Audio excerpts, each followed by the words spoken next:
قاضی یاز مالکی نے، شیخ عبدالحق محدث دہلوی نے، دیگر بزرگ جو سیرت نگار گزرے، انہوں نے لکھا ہے کہ نبی پاک صلی اللہ علیہ وسلم کے اندر 100 مردوں سے زیادہ طاقت تھی.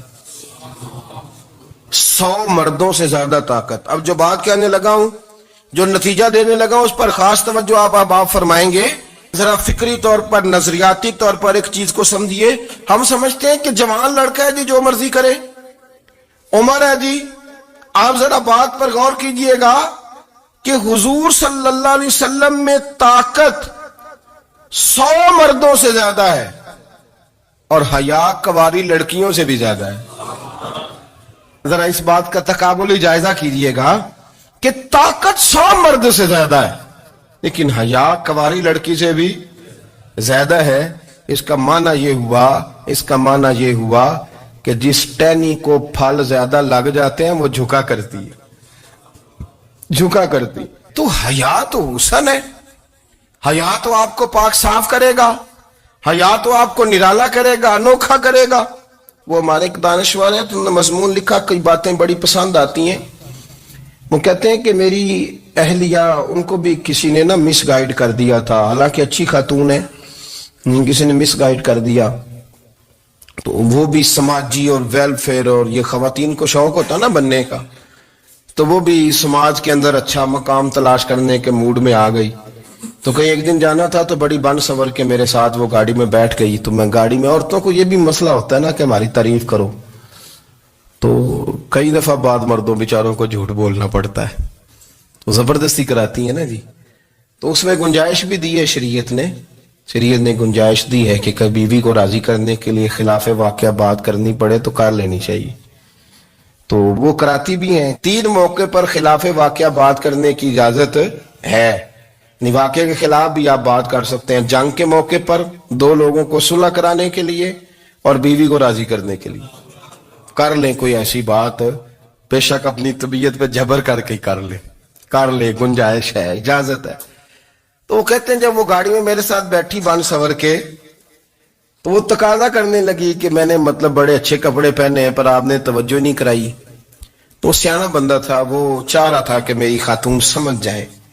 وہ کہتے ہیں مجھے پتا تھا کہ بیچاری مس گائیڈ ہو گئی ہے، دل کی بڑی اچھی ہے، سیانی ہے، لیکن اس کو کچھ خواتین نے، کچھ لوگوں نے مل کے اس کو ذہن غلط کر دیا ہے کہ سماج میں نکلو، باہر جاؤ، کام کرو، فلاں کرو، اپنی مرضی سے جیو. تو میرے ساتھ گاڑی میں بیٹھی کہیں جانے کے لیے، تو مجھ سے کہنے لگی کہ آپ نے میری طرف توجہ ہی نہیں کی، آپ نے کوئی ذکر ہی نہیں کیا کہ میں کیسی لگ رہی ہوں. تو وہ کہتے ہیں میں نے اسے کہا کہ اگر تو ناراض نہ ہو تو پھر میں صحیح والی تعریف کر دوں. تو اس نے کہا کہ آپ کر دیں. تو کہتے ہیں میں نے درد سے اور خلوص سے اپنی بیوی سے کہا، خلوص کے ساتھ. میں نے کہا میں تو روز گھر ہوتا ہوں، روز شام کو گھر ہوتا ہوں، اگر تو میرے لیے تیار ہوتی تو میں تیری تعریف کرتا، لیکن آج تو باہر جانے کے لیے تیار ہوئی، تو پھر ان سے تعریف کی امید رکھ جن کے لیے تو نے تیاری کی ہے. میرے لیے تیاری کرتی تو میں تو ہر شام تیرے پاس ہوتا ہوں.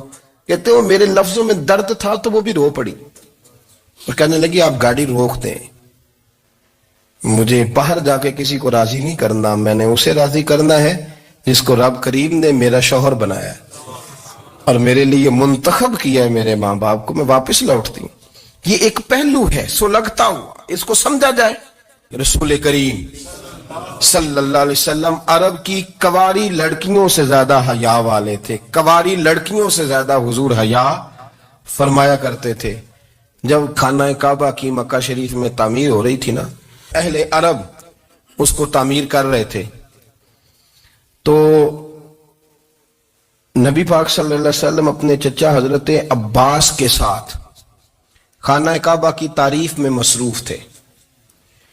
تو عرب کے لوگ چونکہ لمبا کرتا پہنتے تھے پیروں تک، تو نیچے اگر کسی وقت کوئی چیز نہیں بھی ہوتی تھی تو کسی کو وہ نظر نہیں آتی تھی، چونکہ پردہ رہتا تھا، ایک لمبا کرتا پہنا ہوا ہوتا تھا. تو جب بچے، سرکار کی عمر مبارک بھی ابھی تھوڑی تھی، تو اس طرح بچے جب نکلتے تو وہ کئی دفعہ اپنی تہمت اتار دیتے نیچے سے، اور کوئی مزدوری کرنے لگتے تو 3-4 طے کر کے تہمت کی کندھے پہ رکھ لیتے. جس طرح کبھی دیہاتوں میں لوگ کپڑا سر پہ رکھتے تھے کہ اوپر اگر کوئی وزنی چیز رکھیں گے تو وہ تکلیف نہیں دے گی.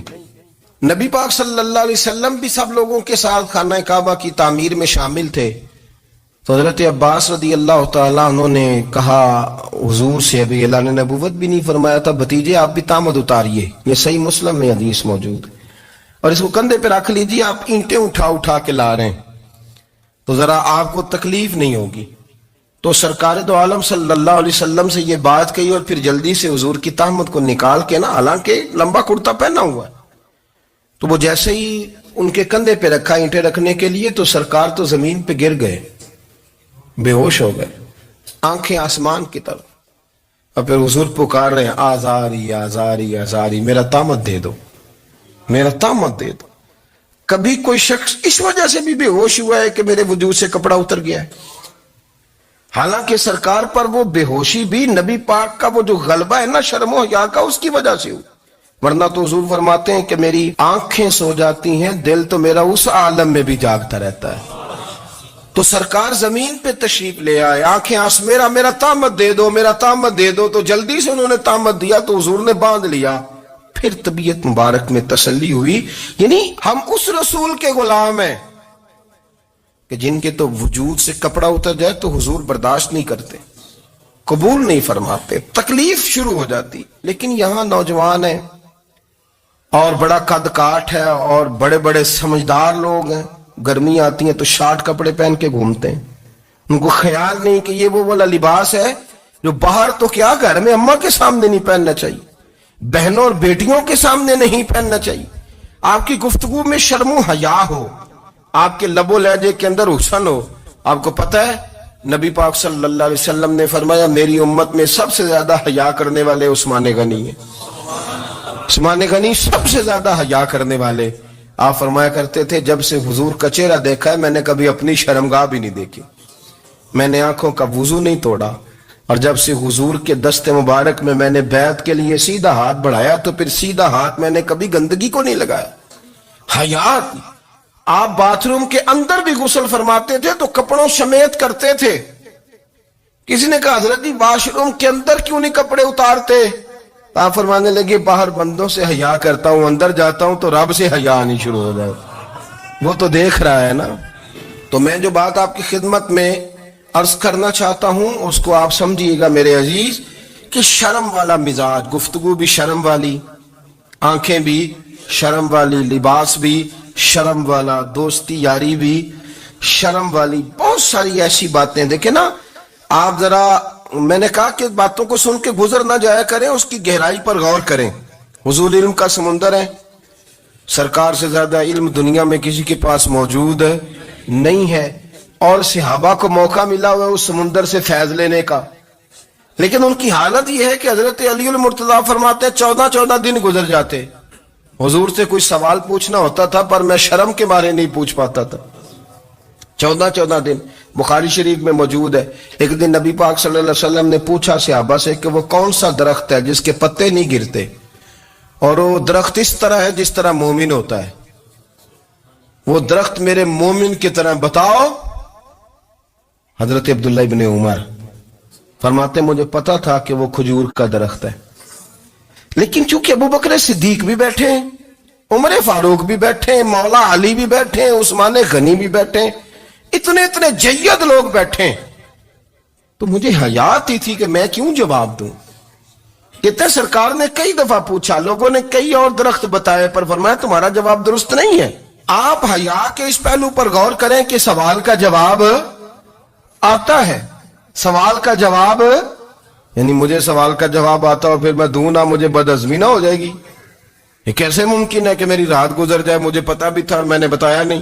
بہت سارے لوگ آ کے بہت ساری باتیں بتاتے ہیں، بہت ساری باتیں وہ سمجھاتے ہیں، تو ہم غور سے ان کا چہرہ دیکھنے لگ جاتے ہیں، کہتے ہیں یار اس کا تو دعویٰ تھا کہ میں سمجھنے آتا ہوں، تو یہ تو ہمیں سمجھا رہا ہے، چلو الحمدللہ ہم سمجھنے کو تیار ہے.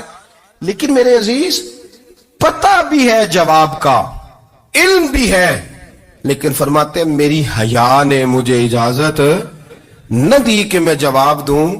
آپ فرماتے ہیں پھر حضور سے صحابہ نے عرض کی کہ یا رسول اللہ آپ ہی بتا دیں وہ درخت کون سا ہے. تو حضور نے فرمایا بھئی وہ کھجور کا درخت ہے. تو آپ فرماتے ہیں میں دل ہی دل میں کہہ رہا تھا کہ الحمدللہ میرا جواب درست ہے. حالانکہ میں نے جواب دیا ہی نہیں. تو لفظوں میں حیا، جملوں میں حیا، آنکھوں میں حیا، اٹھنے میں حیا، بیٹھنے میں حیا، چلنے میں حیا ایک خوبصورت حسن ہے. اور نبی پاک صلی اللہ علیہ وسلم نے فرمایا جب تو بے حیا ہو جائے نا پھر تو آزاد ہے، پھر تو جو مرضی کا، پھر تو جو. اس لیے بزرگ جب کسی کو بے حیا کہتے تھے نا، اللہ اکبر، اور جب کسی کو کہتے تھے نا یہ بے حیا ہے تو لوگ سمجھتے تھے کہ ہلکی سی بات کر دی، لیکن ان کا معنی یہ ہوتا تھا کہ بس بھائی اب اس کے ساتھ کوئی کلام کرنے کی ضرورت ہے، اس کو اب اصلاح کی ضرورت نہیں، یہ بے حیا ہے. کیا معنی؟ کہ اب یہ جو اس کے دل میں آئے گا وہ کرے گا، جو اس کی طبیعت چاہے گی وہ کرے گا، اب یہ کسی پہلو بھی قابو آنے کو تیار ہے، بے حیا ہو گیا. بے حیائی بہت بڑا عیب ہے. اور جو لوگ کہتے ہیں کہ ہمیں بالکل آزادی ہونی چاہیے، ہمارا اپنا جسم ہے تو ہماری اپنی مرضی چلے گی. ایک وزیر صاحب ہے، پتہ نہیں میں ان کو جانتا تو نہیں، انہوں نے سینٹ میں تقریر کی ہے، میں نے ان کی بات سنی ہے. اس نے کہا نہیں نہیں بھائی، جسم رب کا ہے تو مرضی بھی تو رب کریم کی چلے گی، اور مرضی بھی یہ مرضی بھی اللہ کی. یہ مجھے تھوڑا سا مسئلہ ہے جسم پر، کبھی کبھی مجھے کثرت سفر سے الرجی ہو جاتی ہے. میرے ساتھ لوگ نا دل سے پیار کرتے ہیں، شاید ہی کوئی اچھا ڈاکٹر ہو جس تک میرے سنگی مجھے لے کے نہ گئے ہوں، پر جسم اللہ کا ہے نا، مرضی بھی جب وہ چاہے گا صحت دے گا. کیوں کچے کاموں میں لوگ پڑ گئے، کیوں غلط لوگ سوچ میں پڑ جاتے ہیں؟ یہ اسی کا ہے. اور جب وہ چاہے گا، آپ اس بات کو اچھے طریقے سے سمجھ لیں کہ جو اپنی مرضی چوکوں چوراہوں میں کر رہے ہوتے ہیں نا، جو مرضی گندمند، وہ جانور ہوتے ہیں، وہ جانور ہوتے ہیں جو نہ چوک دیکھتے ہیں نہ گلی دیکھتے ہیں، نہ انہیں پتہ ہوتا ہے کہ جگہ کون سی ہے. وہ انسان، میں نے کہہ دیا جو میں نے کہنا تھا، میں نے کہہ دیا، وہ جانور ہوتے ہیں. اور جو کچھ انسان ہوتے ہیں نا، ان کے اندر کچھ نہ کچھ پھر شرم حیا بھی ہوتی ہے. وہ چوکوں چوراہوں میں وہ حرکتیں اور وہ کام نہیں کرتے جو جانور کرتے ہیں. ان کے لیے بڑے پردے ہوتے ہیں، ان کے لیے بڑی باتیں ہوتی ہے، ان کے لیے بڑا کچھ ہوتا ہے. جو بالکل آزاد ہو جائے، کوئی پتہ نہ ہو کس وقت کیا کہنا ہے کیا کرنا ہے، تو پھر وہ دائرہ انسانیت سے خارج ہو جاتا ہے. ہم آپ کو کیا دعوت دیں؟ آپ تو وہ باتیں کر رہے ہیں جو اسلام کا انسانیت کے حق میں بھی ٹھیک نہیں. آپ تو وہ والی باتیں کر رہے ہیں جن کا انسانیت بھی تقاضا نہیں کرتی کہ یہ باتیں ہونی چاہیے. لیکن ایک بات، میں تو جذباتی نہیں ہوتا، میں بڑے غور سے چیزوں کو دیکھتا ہوں، سنتا ہوں. اور نہ میں ان موسمی مینڈکوں کی، وہ مجھے رات ایک صاحب کہنے لگے جی بڑے بڑے مولوی ایک بندے کے ساتھ بیٹھے ہوئے ہوتے تھے اور وہ روزے میں بڑے بڑے درس دیتا تھا تو وہ بھی فلانی فلانی حرکتیں کر رہا ہے. تو میں نے کہا ہم نے تو پرانا کہا تھا کہ موسمی مینڈک ہے، تو پرانے کہہ رہے ہیں کہ اداکار ہے، تو وہ جہاں کاسٹ کریں گے وہاں وہ اداکاری کرے گا. آپ کسی مذہبی جگہ کر لیں تو وہاں کر لے گا، کہیں اور جگہ کریں گے تو ہم تو پرانا کہہ رہے ہیں. تو کسی کو کبھی سمجھ آتی ہے تو کسی کو کبھی اور جگہ جا کے سمجھ آتی ہے. ہم ان لوگوں سے پریشان نہیں ہوتے. کیوں؟ سن لے، کوئی مایوسی نہیں. ان کے اندر جتنا زور ہے وہ لگائیں. یہ ملک بنا ہے رسول اللہ کے نام پہ، یہ اللہ نے تحفہ دیا ہے امت مسلمہ کو. یہ نبی پاک کے نام پہ بنا ہے تو یہاں جھنڈا بھی وہی والا بلند ہونا ہے جو مدینے والے رسول کا جھنڈا ہے، اور یہاں وہی کام چلے گا جو نبی پاک نے بیان فرمایا. تو اس طرح کئی لوگ آتے ہیں، وہ شور شار کرتے ہیں، چلے جاتے ہیں. اتنے نہ پریشان ہوا کریں. بہت سارے لوگ تو بیچارے اس قابل بھی نہیں ہے کہ ان کا نام لیا جائے. مطلب اتنا ہم ان کو اہمیت دے دیں، ان کا ذکر کریں، ان کا نام لیں، ان کی بات کریں، وہ بیچارے اس قابل ہی نہیں ہے. مطلب سٹیٹس ہی نہیں ہے ہمارا. اتنے فارغ ہیں ہم کہ اب جو بندہ آئے گا کہانی چھیڑے گا تو ہم چھیڑ جائیں گے. اور بھائی اللہ کا فضل ہے الحمدللہ تعالی، لوگوں نے بڑا شور کیا اور بڑے زمانے سے دنیا شور کر رہی ہے، پر اللہ کے گھر مسجدیں بھری ہوئی ہیں. یہ جو بچیوں کو بچے مس گائیڈ کرتے ہیں، انہیں بڑے بڑے خواب دکھاتے ہیں، وہ بیچاری ماں باپ کو چھوڑ کے، بہن بھائی کو چھوڑ کے اس کے ساتھ شادی کرتی ہے. پھر جو اس کا بعد میں حشر ہوتا ہے، آپ ادلیاں نو سردار پہن تکے تے شرما والیاں نو جھوٹے ڈولیاں دے. پھر وہ بیچاری ماں باپ رکھتے نہیں، وہ ظلم کرتا ہے تو کتنی بڑی تکلیف میں وہ بچی آ جاتی. نازک شیشی ہوتی ہے نا تو ٹوٹ جاتی. یہی حال اب جدید خواتین اور یہ جو کچھ اینکر پرسن ہیں، یہ اصل میں نا یہ آپ کو سیاست سکھاتے ہیں، لیکن یہ مادر پیدر آزاد لوگ ہیں، بالکل آزاد۔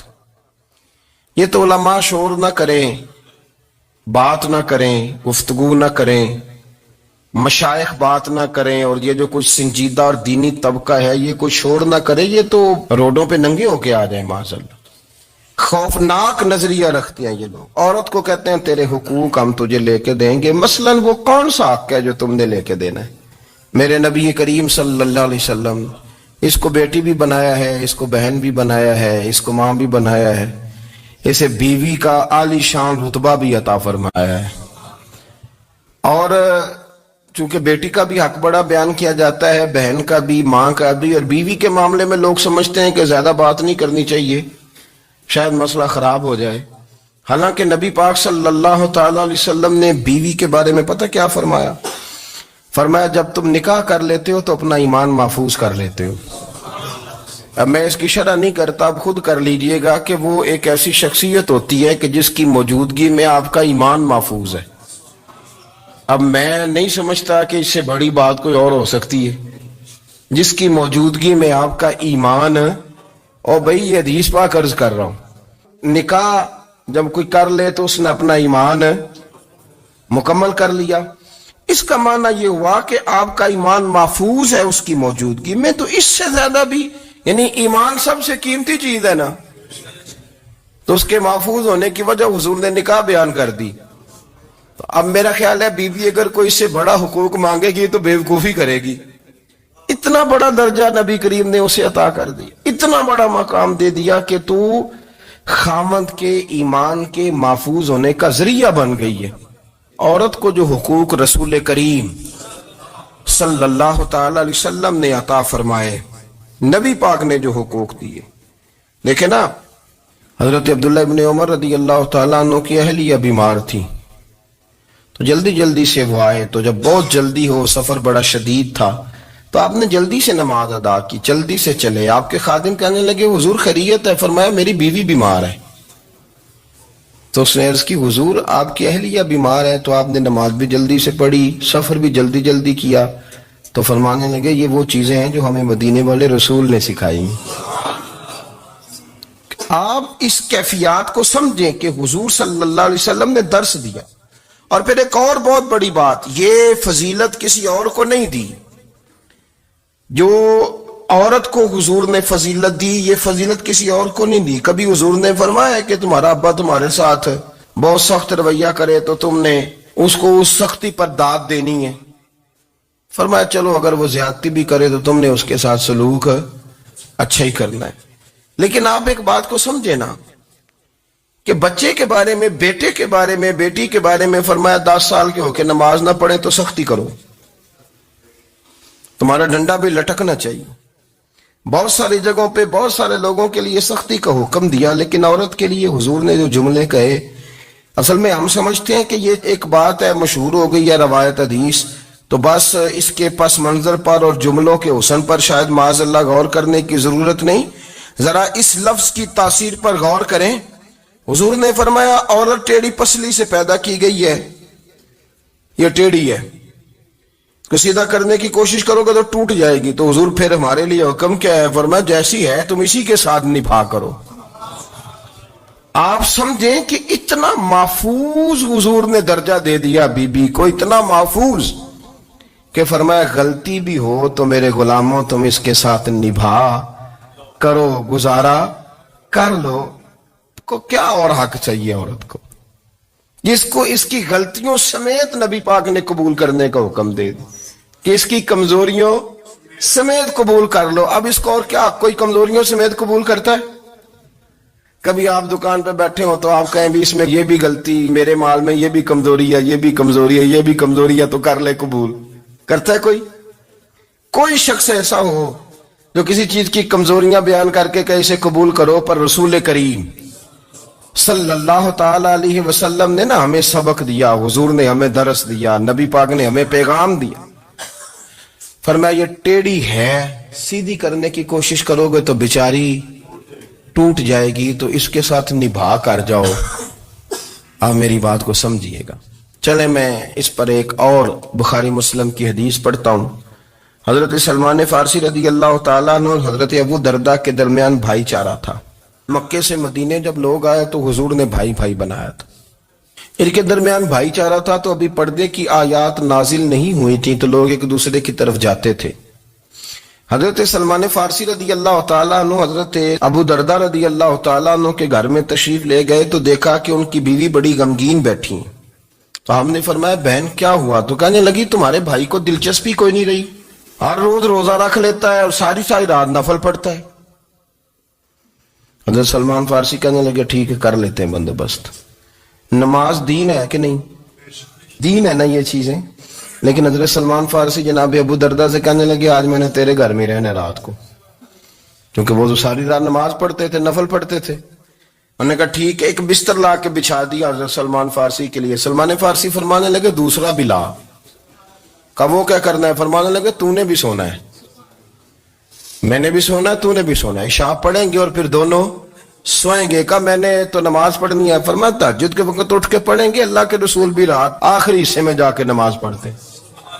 ادھر ساتھ سلا لیا، وہ تھوڑی کو دیر سوئے، اب عادت تھی ساری رات اٹھنے کی، ذرا اٹھنے لگے بستر سے تو حضرت سلمان فارسی فرمایا چپ کر کے سو جا، اور بڑی رات پڑی ہوئی، چپ کر کے سو جا۔ وہ لیٹ گئے، پھر اٹھنے لگے تو فرمایا سو جا چپ کر کے، بڑا ٹائم ہے۔ سحری کے وقت اٹھے، نفل پڑھے، ان کا ارادہ تھا روزہ رکھنے کا، تو فرمانے لگے کل رکھا